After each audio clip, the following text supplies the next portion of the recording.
They were standing at the side of the road. The corporal at the front of the column saw them from perhaps 200 meters and felt something release in his chest. The specific relief of a man who has been moving through empty forest for 3 hours and has finally found evidence that other Soviet soldiers exist in this part of Finland. He raised his fist to signal the column to slow and squinted through the pre-dawn gray at the shapes ahead. 4 of them, spaced along the road shoulder, standing upright, rifles at their sides, facing the direction the column was coming from. He lowered his fist and the column continued forward, his breathing steadied. Sentinels, a forward position. Someone had gotten here before them, which meant the road was cleared, which meant the worst 3 hours of his life were over and there was a fire somewhere ahead and perhaps something hot to eat. He was 50 meters away when he understood. Still, the men at the side of the road were not standing. They were not sentinels. They were not men in the way that the corporal's mind had been using the word for the past 50 meters of approach. They were Soviet soldiers. He could see the dark coats now, the familiar silhouette of the Ashanka, but they had been dead for hours, perhaps longer, and the cold that had killed them or received them after something else had killed them had taken their bodies and locked them into the shape of the moment of their dying and held them there with the absolute permanence of stone. They had been positioned, set upright in the snow, propped against the tree line, arranged to face the road. Arranged to be seen. The corporal stopped walking.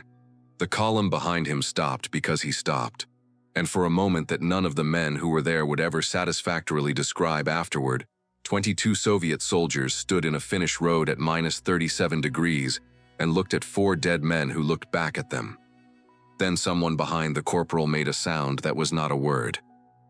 And the column, which had been a military unit with a formation and an objective and a chain of command, became something else entirely.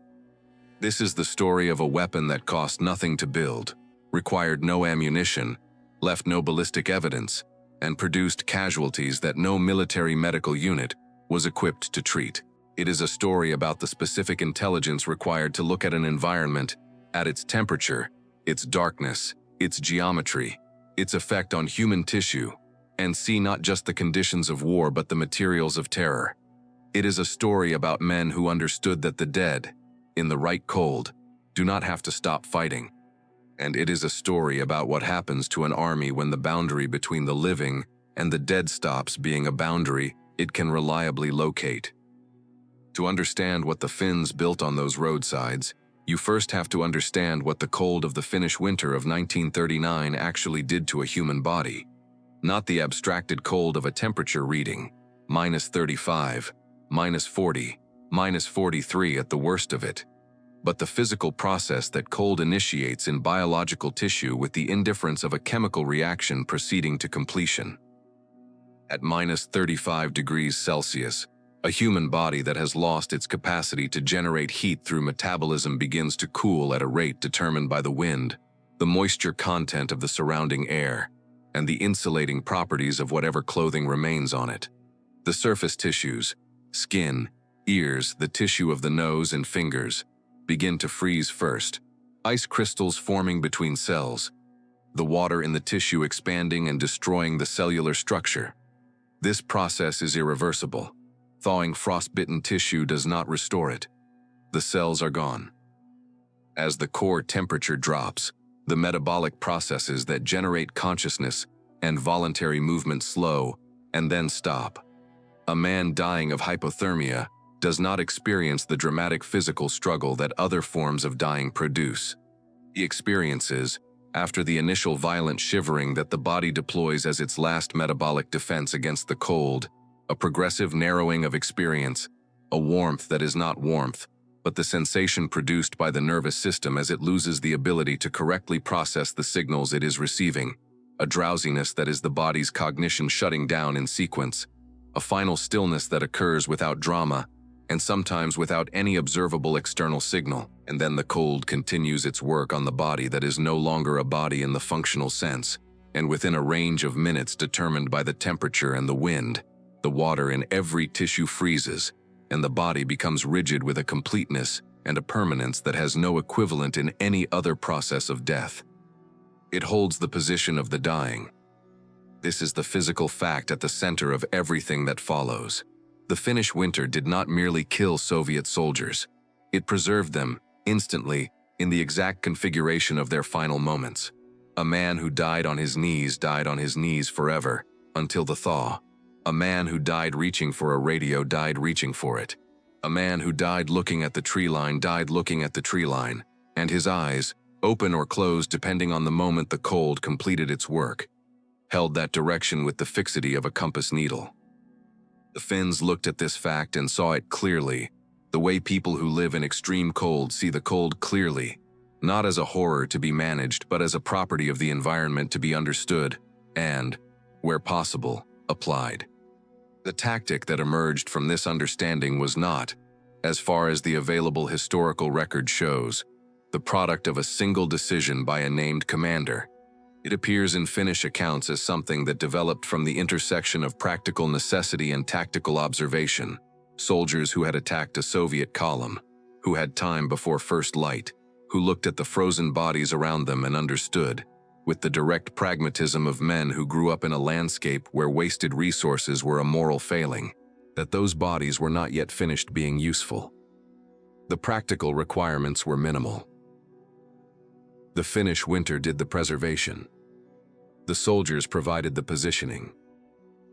Bodies that had frozen in positions incompatible with being stood upright, the sprawled, the curled, the badly broken, were left where they lay. Bodies that had frozen in positions close enough to standing that the cold had produced something like posture were lifted, carried to the road shoulder, and placed where the geometry of the road guaranteed they would be seen. The placement required thought. Not elaborate thought. These were not men with time for elaborate thought, operating in -35 degrees in enemy territory in darkness, but the specific practical thought of people who understood their audience. The bodies were positioned to be seen from the direction of Soviet advance, which required knowing which direction that was. They were placed at intervals that suggested sentinels rather than a random distribution of corpses, because random corpses could be processed as the aftermath of a battle, while sentinels required a moment of approach before the recognition occurred, and that moment of approach was the entire mechanism. The moment of approach was what the tactic was designed to produce, not the sight of the dead men. The sight alone, without the approach, would have been terrible but manageable in the way that terrible things that are immediately understood can be managed.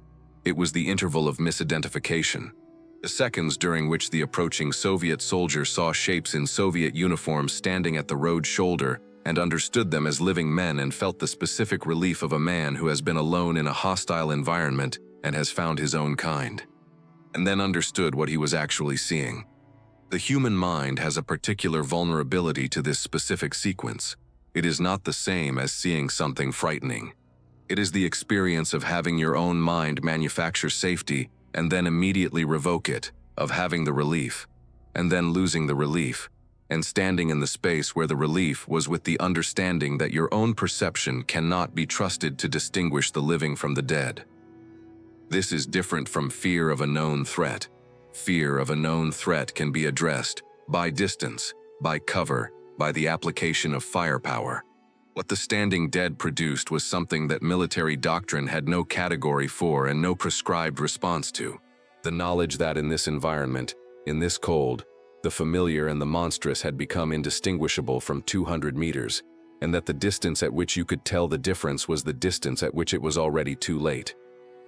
Lieutenant Colonel Pyotr Gavrikov, 44th Division, identified in Finnish intelligence documents recovered from the Rot Road, filed a report in early January 1940 that described his unit's encounter with positioned bodies on the road outside Hokila in language that is notable for what it declines to say as much as for what it says.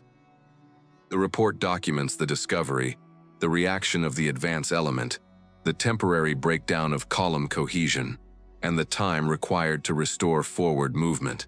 It describes the psychological state of the affected men with clinical precision, elevated agitation, refusal to approach the bodies for inspection, 2 cases of soldiers who required physical restraint to prevent them from firing weapons into the frozen corpses, which they apparently found necessary to verify were not capable of responding. It does not describe what Gavrikov himself experienced when he came forward to assess the situation. It does not describe what he thought when he saw, for the first time, Soviet soldiers standing at attention in the Finnish snow, rifles at their sides, facing him with the expressions that -40 degrees had fixed onto their faces at the moment of their dying. The report is written in the language of an officer, maintaining professional composure in documentation. But in the final paragraph, Gavrikov recommends, with a formality that does not conceal the desperation underneath it, that forward units be issued specific orders regarding the approach and inspection of any stationary figures observed at road margins, and that political officers be directed to address the impact of these encounters on unit morale before the encounters occurred rather than after. He was describing, in the only language available to him in that format, the need for an inoculation against something that his army had no inoculation for, against an experience that no amount of political education could fully prepare a man to process, because the processing required was not ideological but perceptual, and perception does not respond to lectures about materialist philosophy at -37 degrees in a Finnish forest at 3 in the morning. The bodies were not the only element. The bodies were the visible surface of a tactic that operated on multiple levels simultaneously, and understanding those levels requires stepping back from the road and looking at the geometry of what the Finns had constructed. The first level was immediate and visual, the shock of misidentification and recognition, the disruption of the advance element, the temporary loss of column cohesion.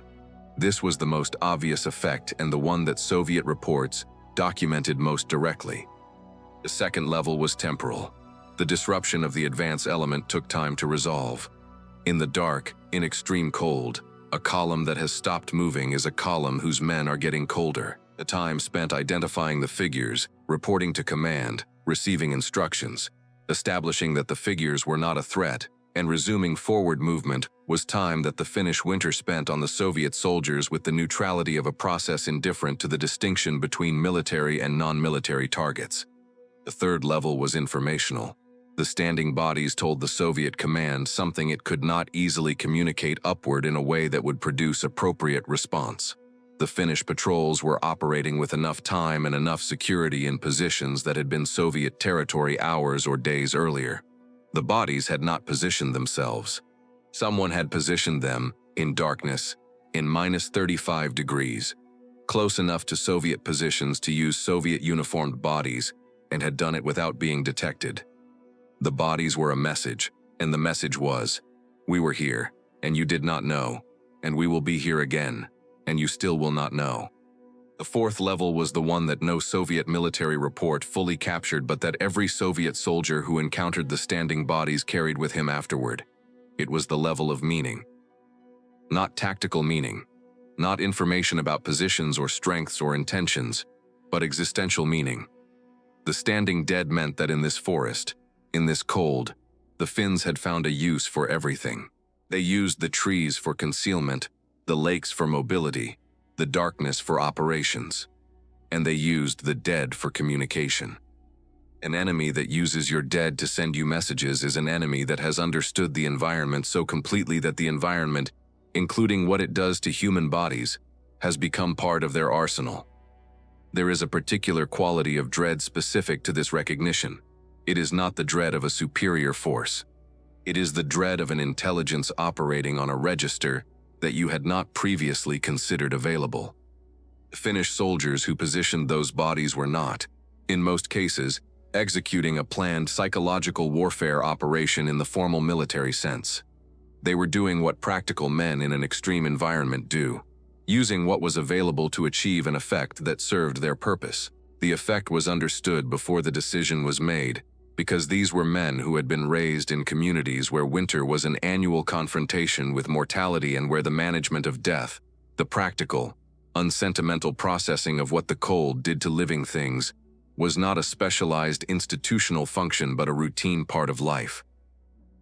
They had grown up in a place where animals froze in the fields and had to be dealt with before spring, where the cold preserved what it killed with a specificity that was sometimes useful. They knew, in the cellular way that people know the basic facts of their native environment, what -35 degrees did to a body and how quickly it did it, and what the result looked like, and how long it would last. And when the war came to their forests and their roads, they looked at what the war was producing and saw, with the directness of people for whom the cold was not a horror but a condition, that the production could be redirected. A Finnish veteran who served in the Suomussalmi sector described the practice in a post-war account with a matter-of-factness that is itself a document of the cultural distance between the two sides of this war. He said, "The cold kept them. We stood them up. It took maybe 10 minutes. You pick the ones that froze right. You put them where they'll be seen. It's not complicated. The cold does the rest." He was asked whether he thought about what he was doing, whether it troubled him. He considered the question with the patience of a man who found it slightly beside the point. "They were already dead," he said. "We didn't do that. They came here in the cold and the fighting did that. We just—" He paused, looking for the right construction. "We just gave them one more job. One more job." In that phrase is the entire philosophy of the Winter War from the Finnish side, the absolute refusal to recognize anything in the environment as waste, as irrelevant, as outside the scope of what could be applied to the problem of survival. The cold was a weapon. The darkness was a weapon. The forest was a weapon. The silence was a weapon. And the dead, if the cold had cooperated and there was time before first light, were a weapon too. The Soviet soldiers who encountered these arrangements did not experience them as a tactical application of environmental resources. They experienced them as something that their entire framework for understanding war had not prepared them for, because their framework had been built on a distinction that the Finnish winter was dissolving. The distinction between the battlefield and the natural world, between the dead and the weapons, between what had happened and what was still happening. When that distinction dissolves, when a soldier cannot be certain whether the shapes at the roadside are a threat or a memorial or a warning or something that has no name in the military vocabulary he was given, the cognitive load of maintaining combat effectiveness becomes something that willpower alone cannot carry. The soldier continues to function in the narrow sense of moving forward and following orders, but something in the deeper architecture of his readiness has been compromised, and it does not repair itself simply because morning comes and the shapes are identified and the column resumes its march. It does not repair because the knowledge that produced the compromise is still true. The bodies were positioned by people who could operate in that darkness, in that cold, close enough to use Soviet dead, and return to the forest before dawn. That is still true in the daylight. It is still true on the next night. The men who did it are still in the forest, and the forest is still dark for 17 hours, and the next night is coming. Standing dead were not designed to stop the Soviet advance.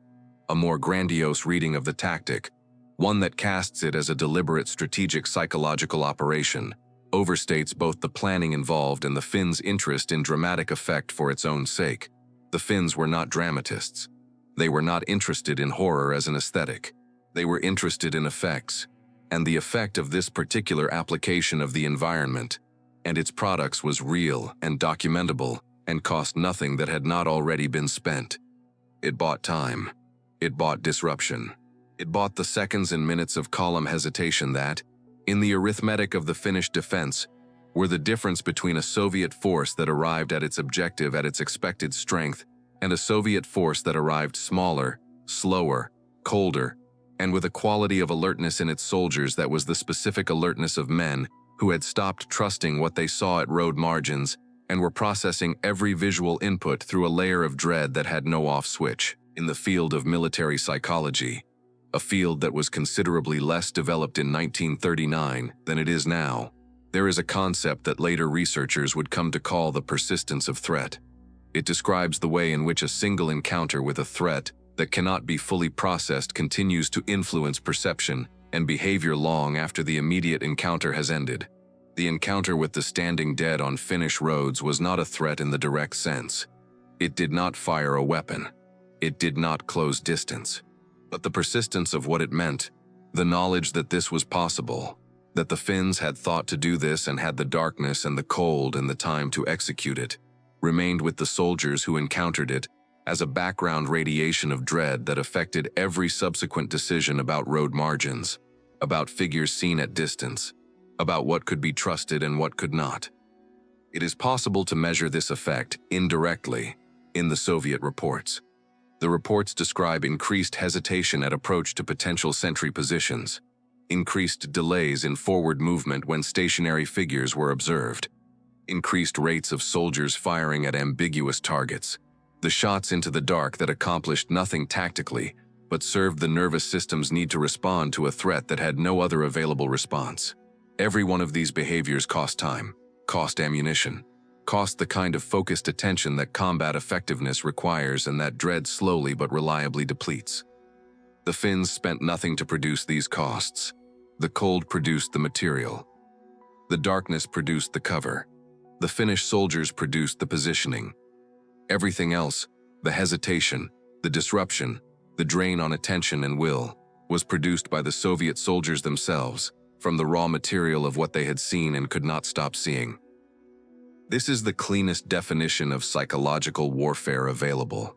Not the active manipulation of the enemy's mind by external pressure, but the construction of a situation in which the enemy's mind does the work on itself, using the materials you have provided, without any further action required on your part.